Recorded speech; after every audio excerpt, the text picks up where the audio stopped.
저희는 공유주방을 하고 있는데 공유주방이라는 단어 때문에 도대체 이게 어떻게 생긴 건가 와보지 않으신 분들은 잘 이해하기가 어려우실 것 같은데요. 최근에 저희 직방 CVC인 브리지 인베스트먼트에서 투자를 해주셔가지고 그 돈으로 헐헐 또 이제 성장할 것 같습니다. 네, 감사드리고요. 저희는 이제 공유주방이라고는 하지만 단어가 주는 그 뜻과는 달리 구획된 독립주방입니다. 이렇게 할 수밖에 없는 이유는 식품위생법상 이제 하나의 사업자는 독립된 공간을 가져야 되기 때문에 저희는 이렇게 구획된 공간을 임대해주고 있고요. 저희가 이제 기본적인 주방 시설을 포함해서 빌려주는 일단 임대업 기반으로 사업을 하고 있습니다. 현재 저희가 5개 지점에 98개 키친, 97개인가? 98개 키친을 이제 운영을 하고 있고 6호점이 11월 말에 오픈될 예정이고요. 17개 키친이 추가되면 115개. 그래서 국내에서 키친 유닛으로는 아마 2위가 아닐까 싶습니다. 1등은 그 우버 창업자가 하시는 그 키친밸리가 제일 많고요. 아마 그 공실률로는 저희가 1등이 아닐까 싶은데요. 저희 일단은 오픈된 모든 주방은 다 만실이고요. 그 보시면 이제 왼쪽과 같이 굉장히 그 임대가 곤란한 그런 지역 그런 이제 매물을 저희가 임대를 해서 오른쪽처럼 이렇게 공사를 해서 임대하고 있고요. 신재 상무님께서 이제 새롭게 개발할 때는 안정적인 임대료를 낼 수 있는 테넌트가 필요하다고 얘기하셨는데 저희가 바로 그 안정적인 임대료를 낼 수 있는 테넌트입니다. 그래서 혹시 이제 건물 개발하실 때 지하 1층까지는 다 기획이 돼 있으시면 2층을 하나 더 만드신 다음에 저희 주시면 됩니다. 저희 지하 2층도 상관없기 때문에 네, 참고해 주시면 감사하겠고요. 근데 이미 만들어진 지하 1층은 그 계획하실 때부터 분양가나 임대가가 너무 높아서 저희가 들어가기 쉽지가 않더라고요. 그래서 혹시나 그 분양하는 데 드는 비용을 좀 절약하시기 위해서라든가 직 임대를 해보고 싶으신 시행사나 그런 분들은 저희에게 연락을 주시면 좋겠습니다. 그게 첫 번째고요. 두 번째는 또 따로 있는데 저희는 이제 그 공유 오피스랑 비교를 많이 합니다. 많은 분들이. 그래서 비즈니스 모델이 뭐냐라고 임대업 아니냐라고 말씀을 주시는데 저희가 공유 오피스랑 가장 큰 다른 점은 공유 오피스에 입점한 사업자들은 정말 다양한 업종이 입점해 있는 반면에 저희는 오직 하나 배달 음식점을 하기 위해서 입점하신 분들이기 때문에 이분들은 기본적으로 100만 원을 벌어서 70만 원을 비용으로 쓰세요. 그런데 그중에 임대료는 최대한 아끼고 싶어하는 영역이지 더 쓰고 싶어하진 않습니다. 뭘 더 쓰고 싶어하냐면은 식재료나 광고비를 더 써서 고객을 더 만족시키려는 데는 돈을 후하게 쓰시거든요. 그래서 저희의 전략은 임대료는 최소한으로 받되 나중에 식재료나 이런 여타 비용에서 비즈니스 모델을 만들어 가자가 저희 생각입니다. 보셔서 알겠지만 임대료만으로 우리가 한다고 했을 때 기대 매출이 100이라면은 임대료 외의 것도 저희가 손을 대면 600 그러니까 6배까지도 저희가 만들어낼 수 있기 때문에 그렇게 접근을 하고 있고 저희가 처음에 생각했을 때 이걸 장기적으로 운영할 수 있는 공간 사실 이거 인테리어인데 좀 다른 점이 있다면은 스파크 플러스는 예를 들면 이제 인테리어가 좀 망가지면은 여기 잠시 보수할게요 하고 할 수 있지만 저희는 되게 애매해지거든요. 여기서 이제 생업을 하고 계시니까 사장님 한 3일만 비워주시면 저희가 인테리어 고쳐서 드리겠습니다. 이게 되게 애매하기 때문에 최대한 오래 쓸 수 있는 주방을 만들려고 했는데요. 사실 주방 인테리어 하시는 분들한테 10년 쓸 수 있는 주방을 물어봤을 때 5년도 답을 못 하시는 거예요. 이유가 뭐냐면 자기가 공사한 인테리어 중에서 5년 버티는 매장이 없다는 거예요. 매장이 일단 5년을 버텨야 5년 지나면 어떻게 되는지 알 수가 있는데 대부분 2, 3년에 망하기 때문에 5년 버티는 걸 알 수가 없다. 그래서 저희는 어떤 기준으로 했냐면 백화점 푸드코트 기준으로 공사를 하다 보니까 돈이 좀 많이 들었습니다. 시설공사에. 백화점 푸드코트 같은 경우에 푸드코트 아래에 하필이면 명품관이 들어가 있으면 정말 골치가 아프답니다. 물이 한 방울이라도 새면은 그걸 다 물어줘야 된대요. 그래서 방수공사도 엄청 삼중으로 하고 그래서 저희는 그 기준을 따라서 하고 있고 시행착오를 겪으면서 공사비가 평당 공사비가 조금씩 절약은 되고 있습니다. 그럼 절약되는 만큼 사장님들께 임대료를 좀 더 깎아드리는 방식으로 해서 이제 가고는 있는데 그럼 이 10억을 어떻게 조달하느냐? 저희가 운영을 해보니까 이게 굉장히 안정적인 임대업이 가능합니다. 이유가 뭐냐면 일단은 사진에서 보시듯이 임대하기 굉장히 곤란한 지역입니다.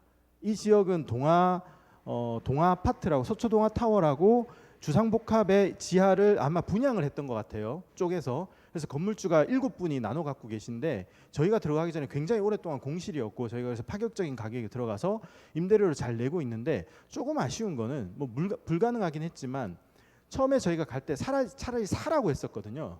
차라리 사라. 우리 이거 골칫거리니까 사라 그랬는데 그때는 저희가 돈이 없으니까 임대를 했는데 막상 이제 임대가 잘 나가니까 사볼까 했더니 이제 안 파시는 거예요. 임대료 잘 나오는데 왜 팔아야 되냐? 팔려면 이만큼 뭐한 10억 정도 더 불러서 이제 못 사게 됐는데, 그래서 이런 안정적인 운영이 가능하다. 그러면 제가 이제 5개 지점에 98개는 공실률이 거의 제로라고 말씀을 드렸는데 퇴점하지 않느냐? 그렇지 않거든요. 퇴점 많이 하십니다.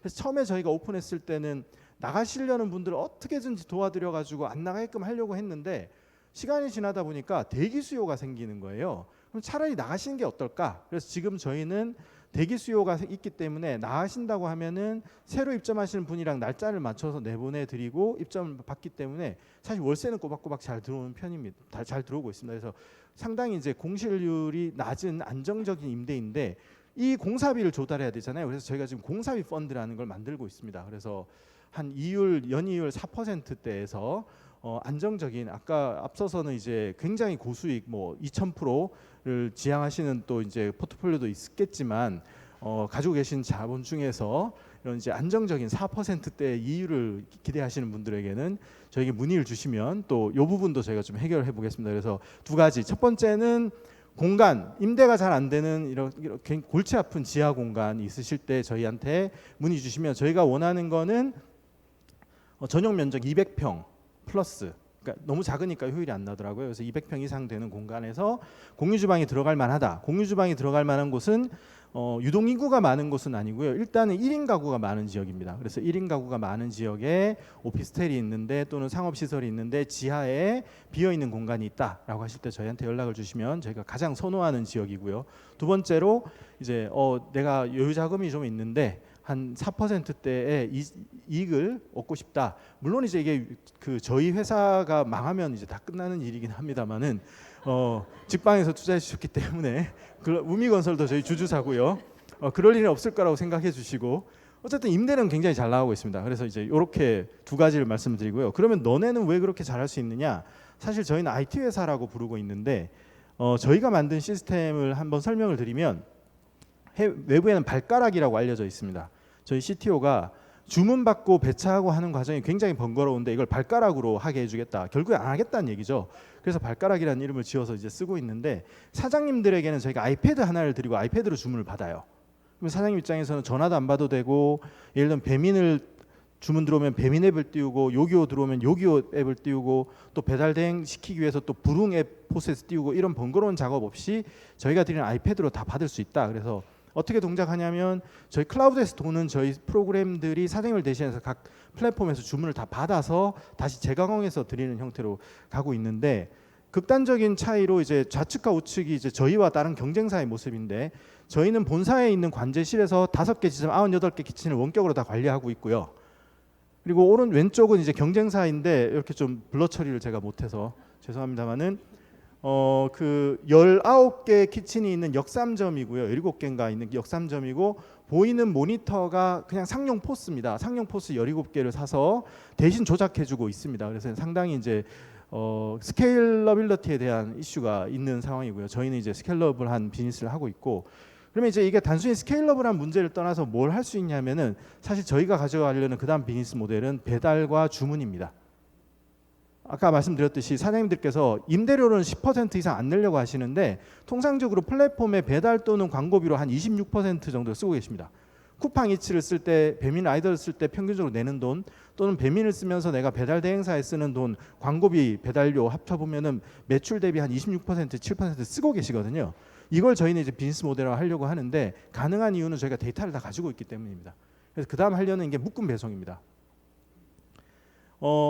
보통 라이더들이 요즘 이제 쿠팡이 빨리 온다로 굉장히 이제 이슈를 만들고 있죠. 빨리 오는 걸로 이슈를 만들고 있는데 빨리 오는 이유는 쿠팡 라이더들은 하나밖에 못 가게 하고 있습니다. 그래서 이제 그 부부의 세계의 그 모델을 써서 이제 왜 다른 데 들리니 뭐 이렇게 광고를 하고 있고, 기본적으로 쿠팡이 이 시도를 하기 전까지는 엄밀하게는 우버이츠가 이런 시도를 하기 전까지는 대행사를 통해서 하게 되는데 이 라이더들은 기본적으로 한 번에 여러 개를 가려고 합니다. 그럼 어떻게 갈까요? 하나 픽업하고 인접한 음식점에 또 가서 기다렸다 픽업하고 이렇게 해서 갑니다. 그래서 실제로 대부분의 음식은 주문이 들어와서 조리되는 데까지 20분을 채 넘기지 않습니다. 빠른 집들은 5분 안에 다 조리를 합니다. 왜냐하면 프랩을 해두거든요. 전처리를 해두거든요. 그러면 왜 50분이 걸리냐면은 그 이후에 이제 대기 시간들이 쌓여서 50분이 걸리는 겁니다. 그래서 어떤 불신이 있냐면 내가 라이더한테 30분 후에 와달라고 했는데 절대 안 오더라. 그래서 사장님도 음식을 안 만들어요. 30분이라고 약속하고도 안 만듭니다. 오면 만들어야지.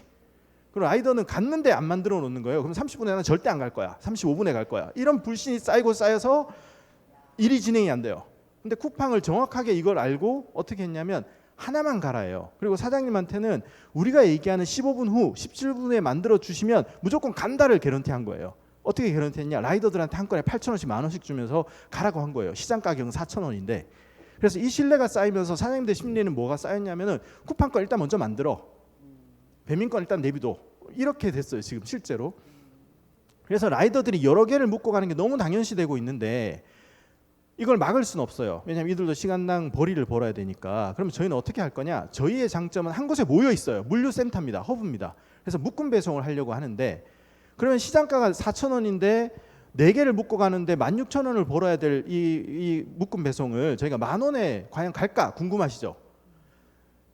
배달대행도 그렇고 택시도 그렇고 퀵도 그렇고 경쟁이잖아요. 잘하는 사람과 못하는 사람의 격차가 상당히 큽니다.